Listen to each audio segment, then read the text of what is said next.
E para falar mais sobre o Santos, eu converso agora com o editor do Santa Portal, Juan Real. Juan, para descontrair um pouco o ambiente aqui, falar um pouco mais de futebol, Pois não é? é, Que né? é bom.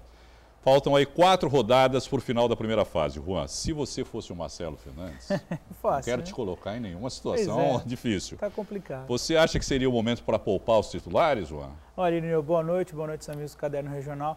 Eu acho que pode poupar os veteranos, né, Irineu? A gente tem esses principais jogadores do Santos que já estão numa idade avançada para o futebol, porque a gente não pode falar que ninguém com 34 anos é velho, né? Mas eles já são avançados para o futebol. Eu acho que pode estudar poupar esses atletas. Mas também é um bom momento de deixar esses atletas fora e ver realmente se o Gabigol corresponde às expectativas, e dar espaço para esses outros, o próprio Thiago Ribeiro. O Gabi entra hoje no lugar do Robinho? O Marcelo Fernandes não quis revelar a equipe, ele estava com segundo ele, duas formações na cabeça, não quis confirmar, mas é bem provável que o Gabigol comece jogando. Acredito que ele não vai escolher o Thiago Ribeiro para o lugar do Robinho. A dúvida seria essa, né? Ou o Thiago Ribeiro ou o Gabriel. Ou o Gabigol, mas acho que ele vai dar essa chance para o Gabigol, até porque ele assumiu a posição de oficial, treinador oficial do Santos por causa disso.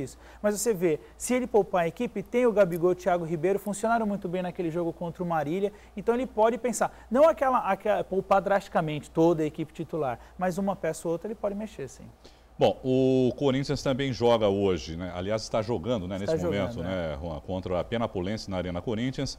A equipe da capital lidera o grupo B com 29 pontos. Pois é, Irineu, foi o que respondeu ali o Marcelo Fernandes. O Santos e o Corinthians estão os dois com 29 pontos, porque o Corinthians essa semana jogou contra a Portuguesa e aí igualou. Que está 0-0, viu, Juan? Está 0-0 a partida ainda. O Corinthians então está com um ponto na frente, o Santos só começa o jogo às 9 horas, né? Mas como o Corinthians enfrentou a Portuguesa na terça-feira, ele igualou o número de jogos e agora ele e o Santos ali cabeça a cabeça para ver quem vai ser o primeiro. É importante terminar em primeiro lugar, porque na próxima fase isso dá algumas vantagens. Em todas as fases, né? Se o Santos for o primeiro do geral, ele vai ficar na frente em todos. O líder geral da classificação tem vantagens, né, nas próximas fases. Essa é a principal vantagem. Claro que no Campeonato Paulista, aquele regulamento estranho, os dois primeiros jogos é só mata, né? E o mata-mata é no fim. Mas esses matas, o Santos escolhe o jogo, faz em casa. O estranho já é a primeira fase inteira, né? Pois é, o campeonato. Jogar contra os caras do mesmo grupo, joga contra os outros. Uma competição complicada. E o Corinthians hoje, como jogou na terça, joga mais cansado, vão ser 3 jogos, né? Terça, hoje e domingo, jogos muito próximos, mas como ele disputou a Libertadores, a primeira fase no começo, ele acabou adiando algumas partidas. Mas vai ser ali, viu, Irineu? Os dois disputando jogo a jogo para ver quem vai ser o líder geral. O Santos está ainda em vantagem porque tem no saldo de gols 2 gols a mais. Bom, ontem também teve um clássico cheio de emoção na capital. Na Arena, o Palmeiras bateu o São Paulo por 3-0. Gols de Robinho, aliás, um golaço, né, Juan? Golaço. E 2 do Rafael Marques. Com o resultado, o Palmeiras chegou aos 27 pontos e mantém a liderança também do Grupo C.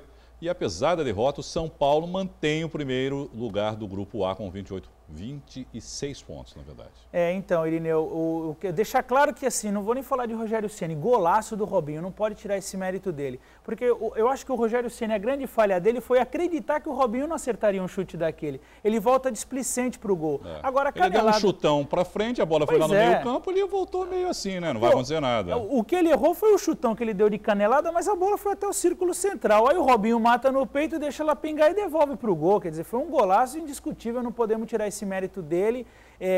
E aí, o grande vilão sim do jogo foi o Rafael Tolói, que não tinha nada que tentar descontar aquele lance que o Dudu deu nele e acabou sendo expulso. Em 9 minutos já estava 1-0 para o Palmeiras e expulso o Tolói. Eu acho que aí sim o Tolói foi o grande erro do São Paulo. E o Muricy colaborou com umas substituições equivocadas. O Pato, embora estivesse voltando de lesão, ele optou pelo Pato, eu acredito por causa disso, mas ele vinha sendo mais rápido, um jogador que poderia fazer alguma coisa naquela partida, no Clássico. E aí ele sacou o Alexandre Pato, deixou o Allan Kardec que estava perdido, e eu acho que ali sim começou a embolar mesmo o São Paulo. O Allan Kardec não tem tido um bom desempenho, né? Não está se encontrando esse ano. Agora, rapidinho, você acha que o Muricy cai por causa desse resultado? Hoje à tarde ele entregou o cargo e o presidente segurou. Mas eu acredito que ele está bem sem ambiente lá, viu, Irineu? A não ser que o Rogério Ceni, que sempre sempre foi o líder do grupo, ele reúna todos e ele faça o São Paulo funcionar. Eu acho que o Irineu esgotou tudo que ele poderia. O Irineu não, eu não sou técnico. Desculpa, Irineu, olha que eu... Não me coloque nessa roubada. Pois é, o Muricy, você me colocou técnico do Santos, coloca do São Paulo. O Muricy, eu acho que ele não tem mais argumento para conseguir fazer melhorar a equipe. Eu acho ele que deu uma entrevista, até você estava me contando, né? Pois é, ontem assim, meio nostálgico, de despedida, tal. Não, falando que tudo que ele já tentou na época que ele venceu títulos pelo São Paulo, ele está fazendo agora, mas que não está surtindo efeito, quer dizer, muito derrotista. Agora, e falando um pouco mais do clássico, Irineu, o Palmeiras teve chance de fazer muitos mais gols. Não fez porque aí sim o Palmeiras não está aquele. O Palmeiras foi ótimo porque acabou com essa síndrome, né, de que não vencia os clássicos, 10 jogos times grandes, sem vencer clássicos e tal. E para o São Paulo foi realmente uma bordoada, né? Um desastre. O São Paulo daqui a pouco, na próxima semana já tem uma partida decisiva de novo na Libertadores. Para o São Paulo, difícil essa situação, ainda mais dessa coisa do Muricy. O difícil é saber como o São Paulo vai para essa outra competição agora, depois desse resultado. Né? Depois desse resultado. Mas assim, que fique claro, o que aconteceu no jogo, né, que o São Paulo jogou muito mal. Foi um início ruim e aí psicologicamente o São Paulo ficou arrasado para aquela partida, não se encontrava. Depois o Michel Bastos ainda foi expulso também. E o Palmeiras, se fosse realmente esse timão todo, teria feito muito mais 4, gols. 5. Então, assim, acabou sendo um clássico que não demonstra nada nem de um time nem de outro. Nem o São Paulo está completamente entregue e nem o Palmeiras é essa grande seleção. E para resumir a ópera, como a gente costuma dizer, não alterou em nada, né? Também. Não mudou em nada. As equipes mudou classificação, não... Né, pois e aí, por exemplo, se o São Paulo pega o Palmeiras numa fase de mata, empata e vence nos pênaltis, essa vitória vai ser esquecida, que vai valer a classificação para uma próxima fase. Bom, para a gente fechar aqui, Juan, hoje teve também amistoso da seleção brasileira contra a França. Pois é, Irineu, uma bela vitória do Brasil de virada, destacar o Dunga, que voltou para a seleção, não perde nenhum jogo na frente do Brasil. O Dunga não é treinador, mas em compensação ele assume a seleção brasileira e não deixa a seleção brasileira perder. Uma bela vitória, o Neymar jogou muito bem. E a França iniciou bem aquela partida. A final da Copa de 98 foi no mesmo estádio, toda aquela...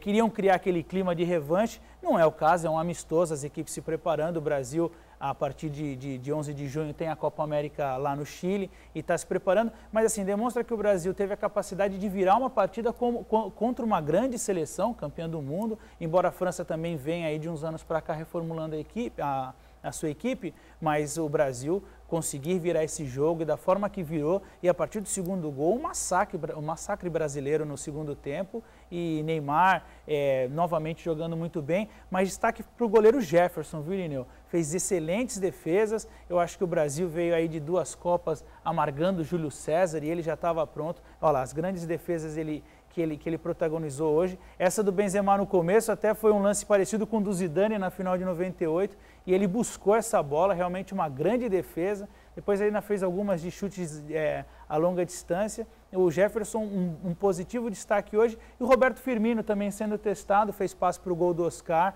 também foi um bom destaque. Mas o Brasil, no geral, jogou bem, agradou. Eu acho que o Dunga ele segue um bom caminho. Embora eu não considere um treinador, na seleção ele funciona e está dando resultado. Só para atualizar a informação, Juan, o Corinthians está vencendo por 2-0. Já 2-0. Guerreiro e Iago. Pois é, eu acredito que cria uma certa pressão no Santos. O Santos tem que ir lá na Ponte Preta, uma partida muito difícil do Santos, mas tem que buscar o resultado para se manter na frente do Corinthians. Obrigado, viu, Juan, mais uma vez. Eu que agradeço, Até semana que vem. Até semana que vem. Boa noite, amigos do Caderno Regional.